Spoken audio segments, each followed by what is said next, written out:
Découvrez la première édition de Littérature en Lumière organisée par Lara Édition, qui s'est tenue le samedi 15 février au Palais des Congrès dans la salle bleue. Cet événement a présenté 5 œuvres marquantes en langue Tassi-Rangbe, illustrées par une magnifique prestation des Agodiers.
Le plus fort, le plus fort, le plus fort n'est jamais assez fort pour être le roi.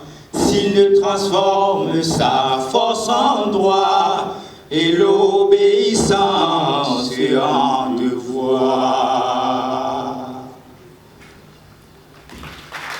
Accompagné des membres de sa cour qui lui chantent ses louanges. Tu es le plus grand de tous les grands rois, oh. Tu es plus grand que Sujata le grand, Damanzon le grand, Béanzé le grand, Deladjoma le grand. Tu es l'égal de Dada Sebo, le créateur de notre vénéré invincible. Tu continueras à régner sur le monde jusqu'à la fin des temps. Honneur et gloire à toi. Gonflé par ses louanges, le roi Buffle se plonge dans la rivière. Il boit, se désatère proprement, se lave, puis roule à sa guise dans l'eau. Mais ce qui est éblouissant, quand c'est qu'il finit par faire ses besoins dans l'eau. Et c'est dans cette eau sage et puante que les autres animaux de la forêt pouvaient se désaltérer. Personne ne pouvait protester ni même rouspéter, car l'ascension est macabre. Le fautif est écrasé par les gros sabots du roi, sous des louanges nourries. Et c'est ainsi que le roi Buffle exerçait son pouvoir sans antagoniste ni opposant. Un jour, tôt le matin, la lionne donne naissance à un lionceau. Tellement affaibli et assoiffé. Elle amène son fils mourant de soif à la rivière. Le lionceau prend une petite quantité d'eau, une toute petite quantité d'eau avant de repartir discrètement en course avec sa mère. Quelques instants après, arrive comme à l'accoutumée le roi buffle. Mais il découvre des traces de pattes. Quelqu'un a osé boire avant lui. Furieux, il s'adresse en menaçant les animaux. Qui a osé boire avant moi? Mais qui donc? Personne ne dit mot. Ils reconnaissent tous bien les contours de pattes de la lionne. Mais cependant, personne n'ose la dénoncer. Le roi buffle hurle encore plus fort. Qui a osé boire avant moi? Qui a osé boire avant moi? Répondez ou je vous tue tous! C'était fini. Moi, je ne peux pas payer pour une faute que moi, je n'ai pas commise. C'est la lionne qui a osé boire avant sa majesté. Le grand roi fou de rage prend la direction de la tanière de la lionne. Et à sa vue, devinant sa visible colère, le lionceau s'enfuit dans les sous-bois.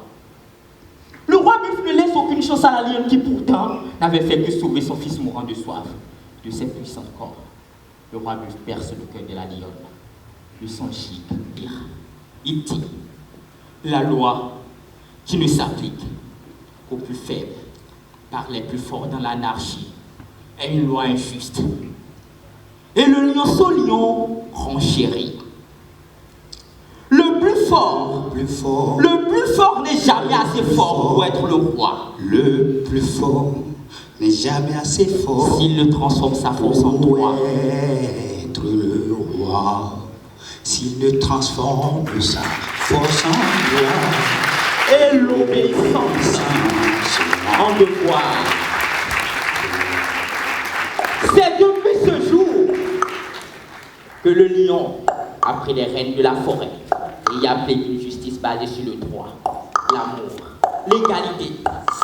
Rejoignez-nous pour revivre cette célébration de la créativité et de la diversité littéraire.